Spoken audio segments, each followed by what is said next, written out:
Can we get started, please? Good afternoon and welcome to the meeting of the Energy and Environment Committee. Thank you, Mr. Blumenfield and Mr. O'Farrell, for being here. Are we ready? Yes, we are. Ready? Okay. So let's go ahead and we're going to continue item 9 related to the automated digital meters for 60 days. Okay. And I'd also like to ask that we continue item 10 for 60 days at the request of Mr. Koretz, who can't be here this afternoon. And can we request that DWP and the port provide updates on their 2014 reports? Okay. Okay. Sure, And we can make sure. we have a lot of cards on the rest of the items, but let me just go through them quickly. If there are no objections, I'd like to also move on consent items 1 through 4. Are there any questions on 1 through 4? No. Let me check to see if there's any cards on these items, and there is. Wayne Spindler, you have a cards on 1 through 4. If you please come to the table. You also pulled a card for public comment. Hey. Okay, can we start the clock? Yeah. 3 Okay. minutes on public comment and the 4 cards you pulled. Go ahead. Yeah, already there. So number 1, Mark Gould. We're gonna put him on the MWD board, and then another puppet, Jesus Quinones, for Jesus Quinones. Oh, he's replacing himself with himself. Puppets can do that. So these 2 puppets will make excellent puppets for the puppet board, the Metropolitan Water District Board.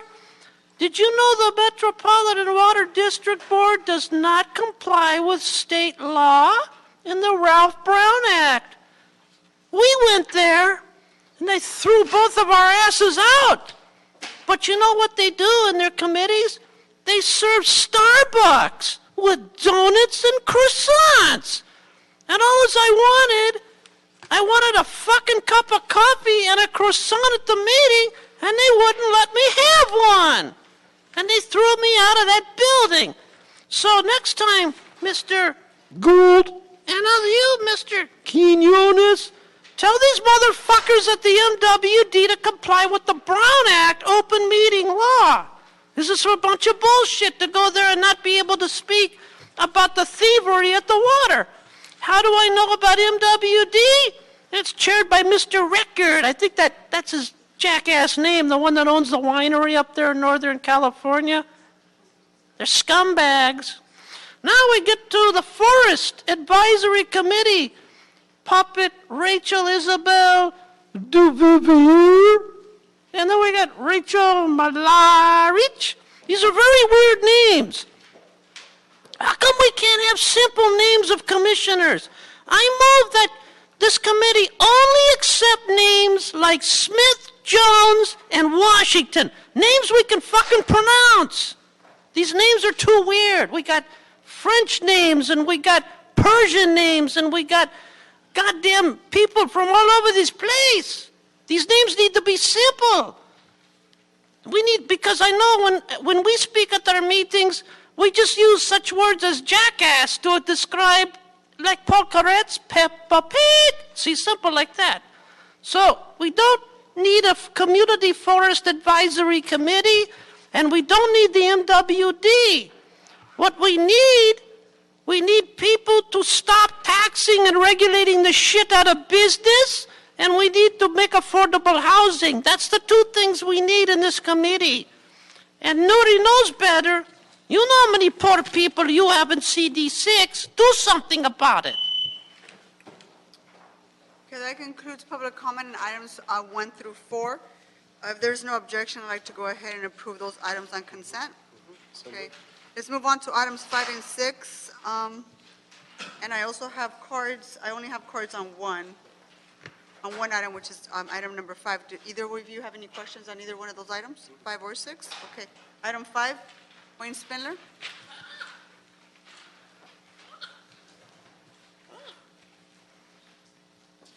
Yes, and I'm very glad that Bob Blumenfield is doing the right thing and not saying anything, because the right to remain silent is going to become important for the FBI investigations. Good job. So now, green alleys.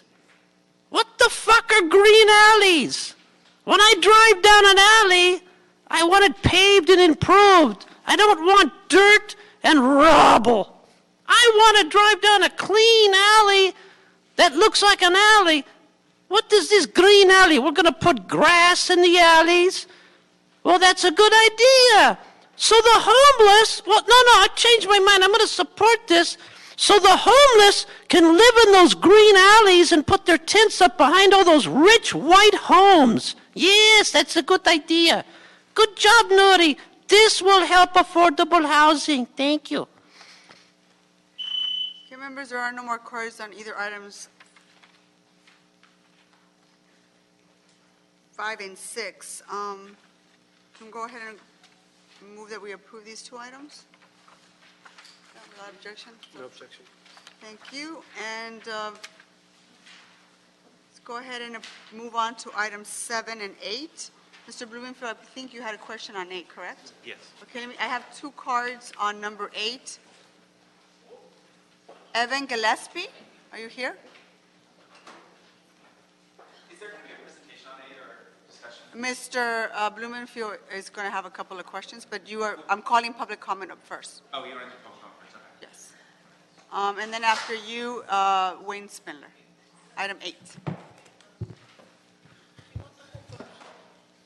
Hey, good afternoon. Evan Gillespie, I work for the Sierra Club, and this agenda item caught our eye, and we wanted to flag a couple things about it. Generally speaking, we're increasingly concerned about long-term commitments to new fossil fuels, and this committee helped lead, and the council in general sent a clear directive to the Department of Water and Power to develop a plan for 100% clean energy.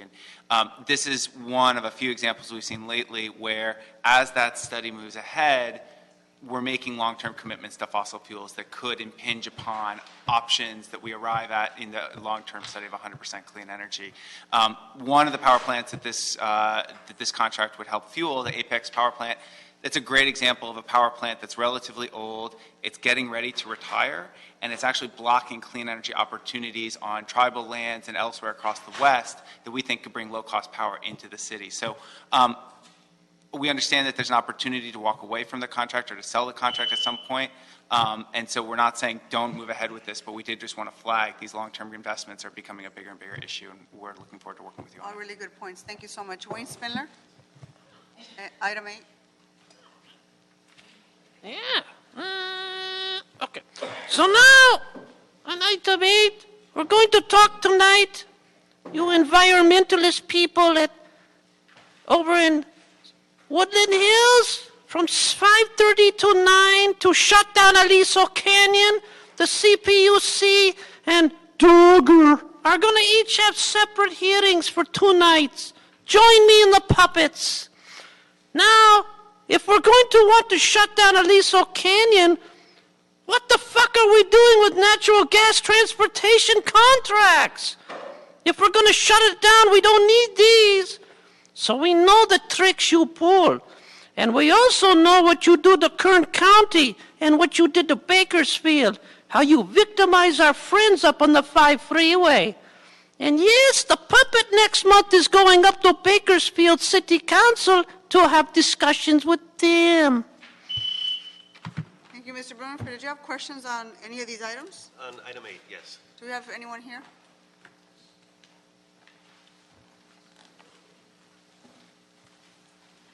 Good afternoon, Louis Ting with Department of Water and Power. Item 8, I didn't have any cards on 7. I just wanted to make sure. Yeah, sure. Go ahead and introduce yourself. Good afternoon, Louis Ting from Department of Water and Power. Brad Packer from the Department of Water and Power. Robert Roth, CIO. Fred Pickle, Executive Director, Office of Public Accountability, Ratepayer Advocate. Okay, thank you. Go ahead, Mr. Actually, similar to what the gentleman from Sierra Club brought up, I was curious about the 15-year. Great that we can save $3.1 million by doing it sooner. Anytime we can save money, I'm all for that. Concerned a little bit about the 15-year window, especially if we're trying to get off of natural gas. I wanted to understand better of what the exit clauses may or may not be within this contract, and other clauses in terms of just the financial. We're locking into a 15-year rate, which could be good or could be bad. I mean, rates are relatively low now, I guess. But I wanted to understand that and hear from Mr. Pickle as well, to be assured that A, it's a good financial deal, but B, also what does that mean if we do, as we get ourselves off of natural gas and off of all fossil fuels, which is our goal and something we all on this council strongly believe in. If I may address that, Councilmember Bloomfield, our 2016 RP shows that with the recommended case of going to 55% renewable by 2030, it is the only case that we study over about 16 plus cases we look at this past year that we will start reducing natural gas usage on the downward trend, starting down toward the 2030-2036 period. Now, however, because we're divesting coal and from Mojave all the way to Navajo this year and IPP eventually, that greenhouse gas reduction is significant. It's more than 40% reduction from 1990 levels by possibly this year, next year. So we will reach the SB 32 goals. So with that, all the achievements we're accomplishing, this is the bridge fuel. Natural gas is a bridge fuel for us to get to the recommended case of reducing natural gas, plus the 100% the case that we're investigating as research at this point. Now, however, just to answer your question, there are no termination clause because these are FERC negotiated with Kern River Gas Transmission Company. So these are long-term contract. In fact, when we negotiate a contract, they want us to go to a 25-year contract. We said, no, we got to reduce that down. So short-term contract is not a desire of Kern River Transportation or any transportation. They want to lock in the rates. They want to lock in the contract. However, within the contract term and conditions, these are transmission services for natural gas. So there's just transport, and there's no gas contracting involved. So there are ways for us to not purchase the gas and have Kern River to market that for us, and we're not taking delivery of gas using their services in the contract. There is the clause in the contract. So explain a little bit more how that would work. So let's say 10 years from now, we have solar has improved, wind has improved. We don't need natural gas anymore, and more importantly, battery storage. That's correct. Because obviously we need the peaks and the valleys. So Tesla, if somebody comes up with this awesome battery, goodbye natural gas, what happens to financially to us in this contract? And we're looking at our energy storage just like you just mentioned with all the companies. Now, however, with this gas contract, if we do, this is like a reservation. So if we do not utilize the services, we're not obligated to pay. So it's take or pay.